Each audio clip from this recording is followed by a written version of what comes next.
Harry, eu não sei como você se sente,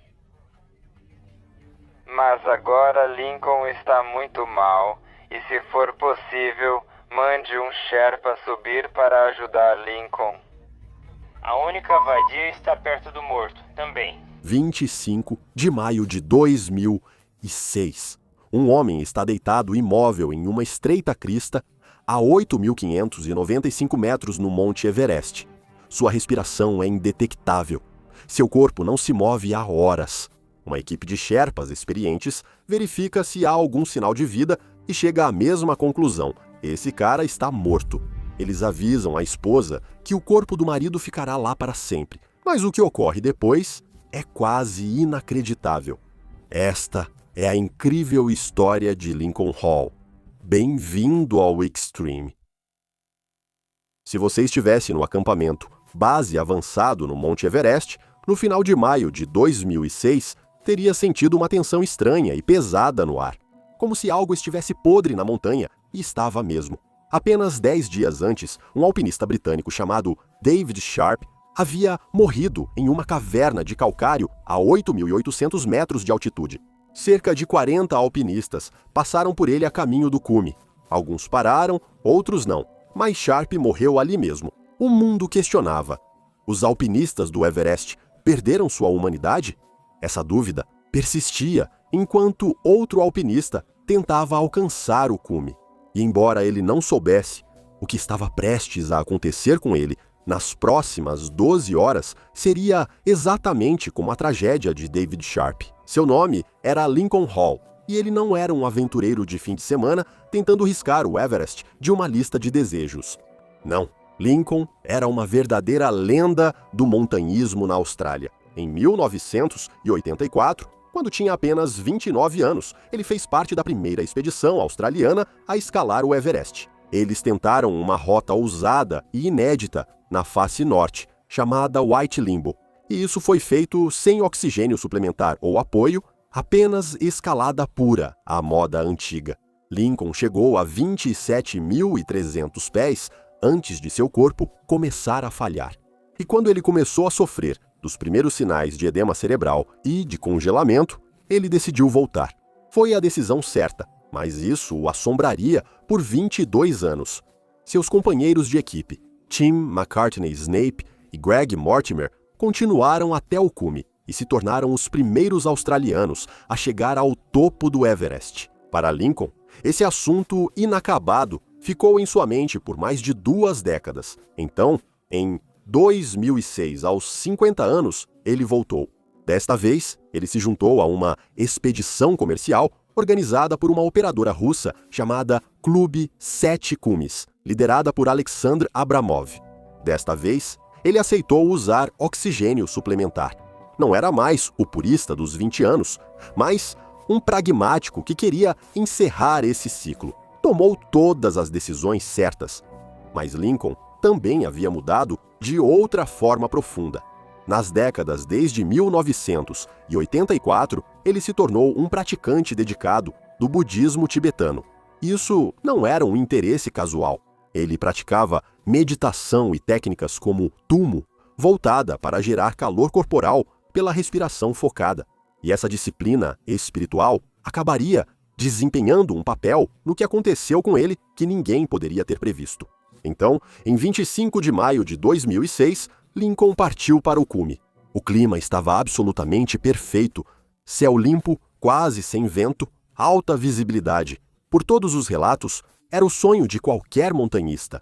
Lincoln chegou ao cume às 9 da manhã, exatamente como havia planejado. Ele finalmente conseguiu, depois de 22 anos, alcançou o objetivo que o havia escapado. Ele era o homem mais alto da Terra e, segundo todos os relatos, estava lúcido e fisicamente forte. Ele passou cerca de 20 a 30 minutos lá em cima, tirando fotos e falando no rádio. Acampamento base. Estamos no cume. Vá, comece, desça. Saiba que sabemos disso. E obrigado por tornar isso possível para nós ou para mim. Obrigado, Alex. Tchau. Então ele começou a descer. A descida dele começou normalmente no início, mas na zona da morte, que é qualquer coisa acima de 8.000 metros, seu corpo não vai ficando cansado aos poucos. Lá em cima, você pode parecer estar funcionando a 90% em 1 minuto e cair para zero no seguinte, se o delicado equilíbrio da sua aclimatação falhar. E para Lincoln Hall, foi exatamente isso que aconteceu. Por volta das 10 da manhã, tendo descido para cerca de 8.500 metros, próximo a um ponto chamado Triângulo de Pedra, Lincoln percebeu algo. Seu ritmo estava diminuindo. Sua fala pelo rádio começou a ficar arrastada. Às 10h30 da manhã, ele começou a tropeçar. Seus movimentos ficaram bruscos e descoordenados e, num piscar de olhos, seu corpo simplesmente entrou em colapso. Os Sherpas que estavam com ele eram alpinistas experientes e olharam para ele apavorados, porque já tinham visto isso antes e sabiam o que isso significava. Lincoln estava sofrendo de edema cerebral de alta altitude ou hack, e é a pior coisa que pode acontecer a alguém na zona da morte.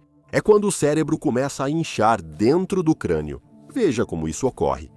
A falta de oxigênio dilata os vasos sanguíneos do cérebro para tentar levar mais oxigênio. Eventualmente, as paredes desses pequenos capilares começam a falhar e vazam fluido diretamente para o tecido cerebral. O cérebro incha, mas está preso dentro de um crânio rígido, sem espaço para se expandir. O resultado? A pressão começa a esmagar o cérebro por dentro. Das 10 da manhã até cerca de 7 da noite, naquela noite, Lincoln e seus Sherpas lutaram uma batalha desesperada e perdida. O acampamento 4 ficava a menos de 900 metros, mas, na zona da morte, para quem não pode andar, essa distância parecia 500 quilômetros. Os Sherpas tentaram de tudo, amarraram uma corda entre eles e Lincoln e tentaram arrastá-lo, montanha abaixo. Eles o empurraram, puxaram, imploraram para ele. O comportamento de Lincoln estava ficando errático e combativo, o que é normal com Race. Lembre-se, o cérebro dele estava funcionando mal, então ele percebia a ajuda deles como agressão. Ele se debatia, resistia e desabava na neve. A realidade simplesmente se dissolveu ao redor dele. A rocha, a neve e o céu se fundiram em um caleidoscópio confuso de formas e cores. Os Sherpas se tornaram figuras borradas, suas vozes pareciam vir debaixo d'água ou de muito longe. Ele não conseguia processar o que estava acontecendo com ele. No meio da tarde, eles só tinham chegado até a Mushroom Rock, a cerca de 8.475 metros de altitude. E foi lá que Lincoln desabou completamente. Ele não aguentava mais. As pernas dele, que o levaram ao cume horas antes, agora eram peso morto, pois a ligação entre cérebro e músculos foi cortada pelo inchaço. Lincoln começou a ter alucinações, conversando com pessoas inexistentes. Quando os Sherpas ofereceram oxigênio, ele tirou a máscara e resistiu. Lincoln estava perdendo o contato com a realidade rapidamente. Acho que sua mente está pregando peças em você e você está tentando lutar contra os Sherpas. Eles estão tentando te ajudar a descer. Por favor, ajude-os, ajude a si mesmo pelo bem da sua família. Saia daí. E quando o sol começou a se pôr, os Sherpas se depararam com uma realização verdadeiramente horrível. Eles estavam trabalhando há mais de 12 horas, acima de 8.000 metros. Alguns sofriam de cegueira da neve, causada pelos raios UV queimando as córneas. Estavam quase cegos e dependiam dos demais. O oxigênio deles estava quase no fim e tinham um cliente aparentemente à beira da morte. Alexander Abramov, líder da expedição que monitorava tudo do acampamento, base avançado a 6.400 metros, enfrentou uma escolha brutal. Se ordenasse que os Sherpas arrastassem Lincoln no escuro e sem oxigênio, provavelmente perderia 4 homens para salvar um. Enquanto Alexander tentava decidir o que fazer aqui embaixo, Lincoln acabou ajudando um pouco, porque por volta das 17 horas, ele parou de responder completamente, parou de se mover, parou de falar, sua respiração ficou indetectável.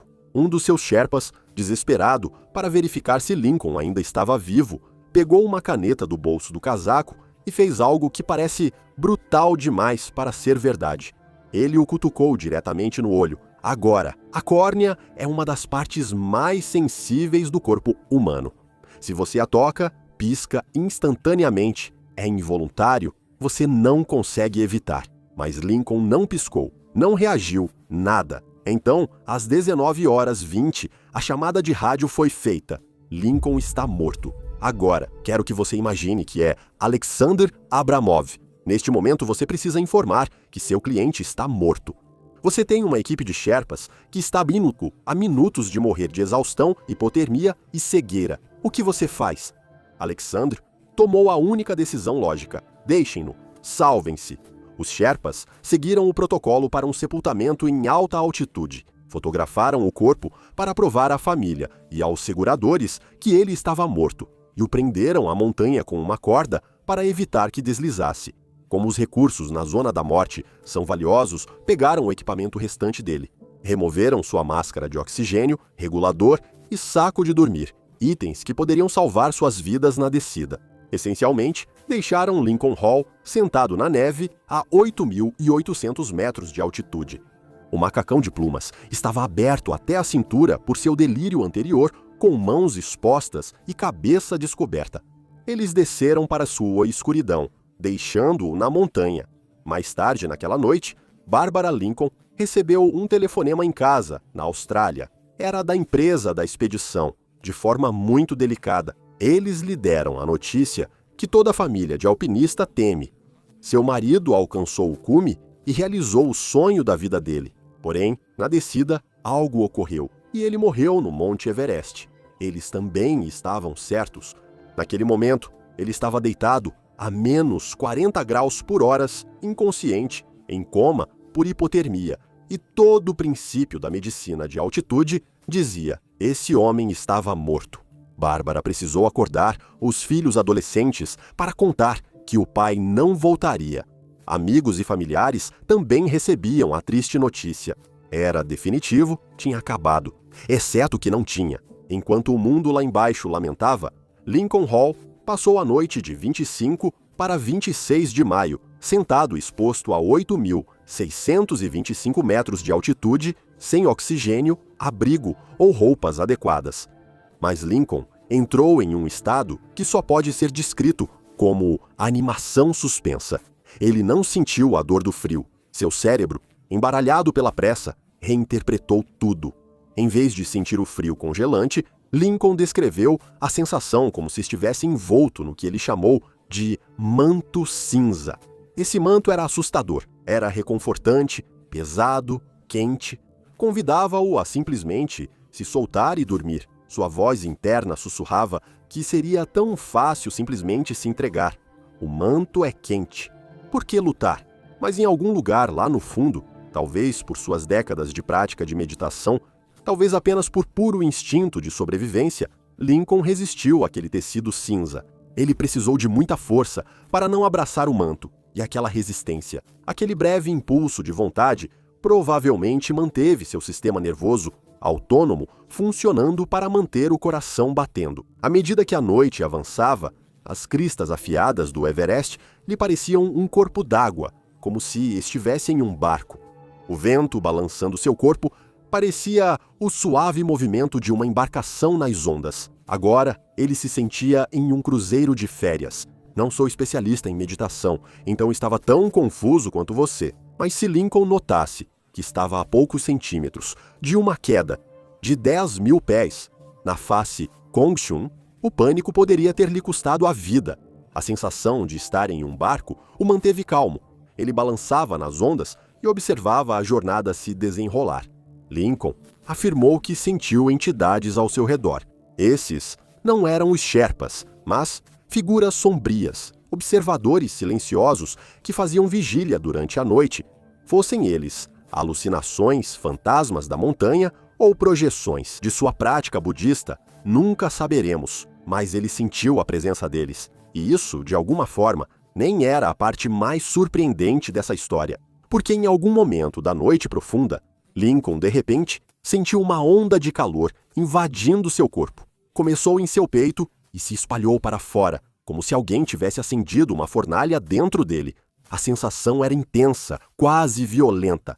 Ele sentiu como se queimasse por dentro. Mesmo sentado a 29.000 pés, em temperaturas negativas, Lincoln Hall achava que estava superaquecendo. O frio que tentava Matá-lo há horas desapareceu completamente de sua percepção. Tudo o que ele conseguia sentir era calor, um calor sufocante e insuportável. Então, ele fez a única coisa que fazia sentido para ele. Naquele momento, ele abriu o zíper do macacão até a cintura, expondo o peito ao ar da noite. Tirou o chapéu, tirou as luvas. O alívio foi imediato. O vento gelado em sua pele parecia uma salvação, como entrar no ar-condicionado depois de ficar preso em uma sauna. Ele ficou sentado, meio nu, no topo do mundo, tentando trocar de camisa como se fosse dormir em casa. O que Lincoln não sabia, o que seu cérebro moribundo não conseguia processar, era que ele estava passando por um sintoma de hipotermia severa, conhecido como despir-se paradoxalmente. Com a queda irreversível da temperatura corporal central, o cérebro perdeu a capacidade de regular os vasos sanguíneos. Os vasos sanguíneos, contraídos por horas para manter o calor nos órgãos vitais, de repente, se dilataram ao mesmo tempo.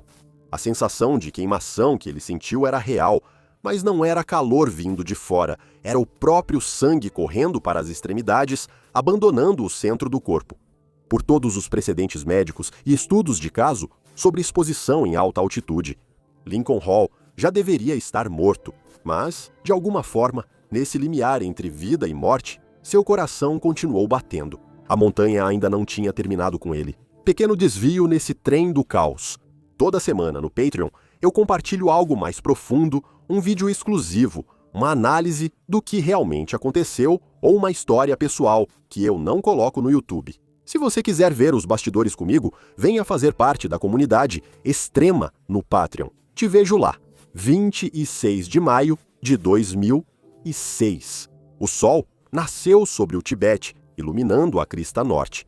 Por volta das 7 da manhã, um americano chamado Dan Mazur estava liderando sua equipe em direção ao cume. Seus clientes eram Andrew Brash, do Canadá, Miles Osborne, do Reino Unido, e um Sherpa chamado Zengbu. Eles avançavam focados para aproveitar o clima perfeito. Quando se aproximavam da Mushroom Rock, Major avistou algo estranho, uma mancha de cor amarela brilhante que não pertencia à crista cinzenta. Sua primeira ideia foi que era uma barraca, mas barracas não são montadas na crista até que a mancha amarela se moveu. O queixo de Mazur caiu imediatamente. Era um homem. A equipe escalou as pedras para alcançá-lo e a cena que os recebeu era completamente de outro mundo. Um homem estava sentado, de pernas cruzadas, ereto, a cerca de 60 centímetros de uma queda de 3.000 metros para o Nepal. Seu macacão de penas estava na cintura. Ele estava praticamente sem camisa, sem chapéu, sem luvas, sem máscara de oxigênio, sem equipamento algum. Mazur contou que, ao se aproximar, Lincoln olhou para cima e calmamente tirou as mãos das mangas para mostrá-las. Mais tarde, Major descreveu aquelas mãos como parecendo cera amarela pálida. Elas estavam congeladas, sólidas, com a textura de uma vela, completamente desprovidas de vida. Lincoln Hall, vendo aqueles estranhos em trajes de escalada, falou com a confusão educada de quem foi interrompido em um jantar. "Imagino que estejam surpresos em me ver aqui." Essa frase se tornou lendária no montanhismo porque captura o quão insano tudo aquilo foi. "Meu nome é Lincoln Hall." Ele seguiu conversando com Dan e então fez uma pergunta que o deixou arrepiado. "Como eu cheguei aqui agora?" "Dan, Major e sua equipe estavam a horas do cume. Eles passaram anos treinando para isso. Pagaram dezenas de milhares de dólares. Esse era o sonho deles, mas a decisão de Major foi instantânea e absoluta. Ele sabia que, se continuassem subindo, Lincoln Hall morreria. E sabia que o cume ainda estaria lá amanhã, no ano que vem, daqui a 10 anos. Lincoln só tinha uma vida, e ela estava escapando bem na frente deles. Não houve debate, nem discussão sobre se essa era a decisão certa. A equipe imediatamente largou suas mochilas e Major chamou o acampamento base avançado pelo rádio com uma transmissão que paralisou todos. Lincoln Hall está vivo. Ao receber a transmissão de rádio, Alexander Abramov ficou atônito, pois já havia declarado Lincoln morto. A papelada já estava pronta, a esposa notificada, mas incrivelmente, O homem que ele ordenara sair 12 horas antes agora estava ali, conversando e perguntando sobre barcos. Alexandre não perdeu tempo questionando. Ele imediatamente mobilizou o que se tornaria um dos maiores esforços de resgate da história do Everest. Ele enviou 12 Sherpas dos acampamentos mais baixos, retirando da montanha todo o pessoal de apoio disponível para salvar um homem. Isso não foi uma decisão comercial, isso foi redenção. Enquanto aguardavam o resgate, o grupo de Dan fez o possível para estabilizar Lincoln, dando-lhe oxigênio e forçando-o a tomar chá quente. Tentaram vesti-lo, enquanto ele ainda estava meio nu. Porém, quando o oxigênio entrou no sistema de Lincoln, algo estranho aconteceu. A energia dele voltou, mas a sanidade não. O oxigênio alimentou seus músculos, mas também intensificou suas alucinações. Lincoln ainda achava que estava em um barco e estava eufórico com isso. Esse passeio de barco está ótimo, estamos indo bem, ele dizia a Dan, gesticulando para a crista como se fosse o convés de um cruzeiro. A equipe de Major tentou colocar um chapéu e luvas nele, mas Lincoln recusou, insistindo que não eram dele. Virando a cabeça como uma criança de 3 anos teimosa, ele tremia violentamente, mas resistia a toda a tentativa de ajudá-lo. E então veio o momento mais assustador do resgate. Lincoln, dominado pelo seu delírio, decidiu que queria sair do barco. Ele avançou em direção à beira do penhasco. Dan teve que agarrá-lo fisicamente. Imagine isso, se puder. Um homem com queimaduras de frio e alucinando na beira de um precipício de 3.000 metros. E Dan o envolvendo em um abraço de urso, prendendo-o no gelo enquanto ele se debatia e lutava por alguns segundos. Ambos ficaram a centímetros de cair juntos. Major segurou firme até que o surto de energia maníaca passou e Lincoln ficou mole em seus braços. Essa imagem é o momento decisivo de todo esse resgate. Felizmente para Dan, a equipe de resgate Sherpa chegou pouco depois, por volta das 11 da manhã, trouxeram oxigênio de alto fluxo e dexametasona para diminuir o inchaço cerebral. Os medicamentos tiveram o chamado efeito Lázaro, segundo os médicos.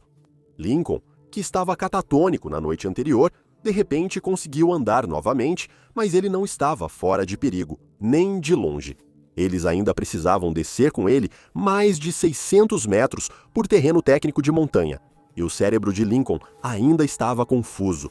A descida se tornou uma luta caótica e desesperada. Lincoln alternava entre momentos de lucidez e completa psicose. Em alguns momentos, ele acreditava que estava sendo sequestrado. Ele lutava contra as cordas, colocando todos em risco na crista estreita.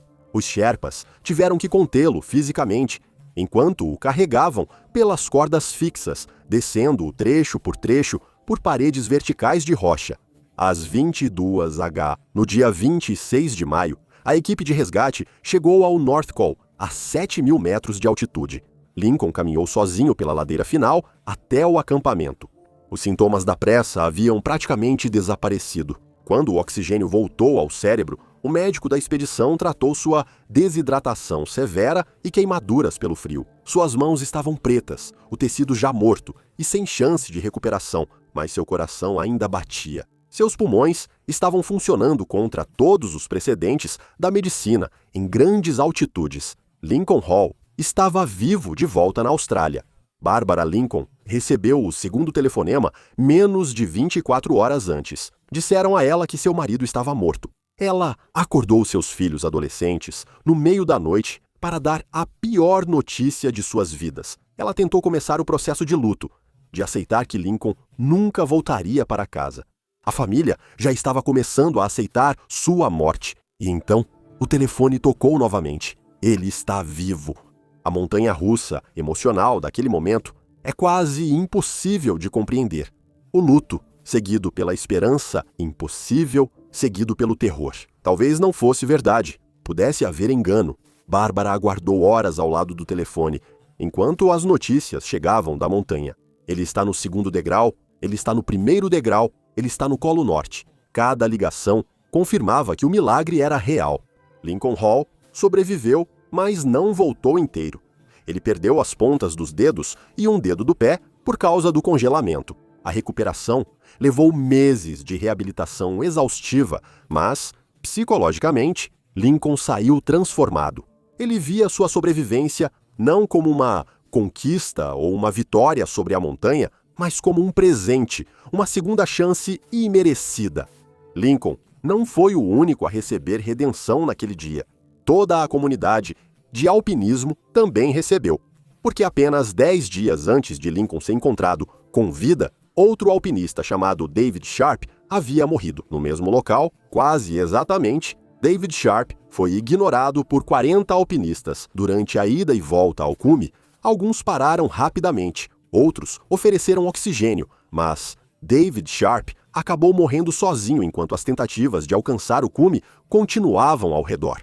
A tempestade midiática foi brutal. Acusaram os alpinistas do Everest de perderem a humanidade, tão obcecados pelo topo que ignorariam corpos moribundos para alcançar o objetivo. A expressão febre do cume virou sinônimo de um tipo de doença moral que havia infestado a montanha. Quando Lincoln Hall foi encontrado e resgatado, isso deu à comunidade de alpinistas algo de que eles precisavam desesperadamente, a prova de que não haviam perdido completamente suas almas.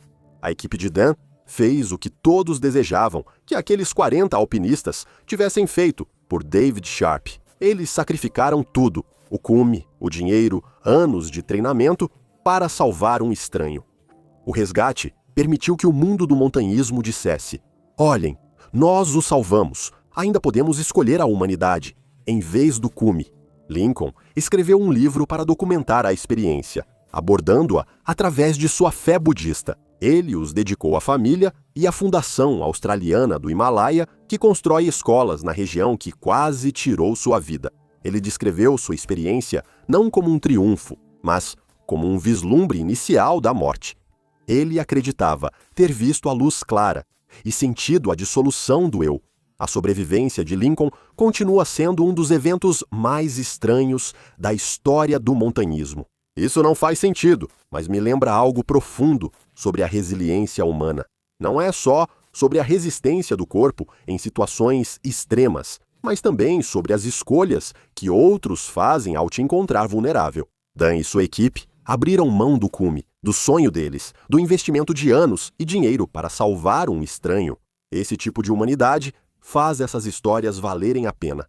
Obrigado por assistir e até o próximo vídeo. Seja ousado e viva com coragem.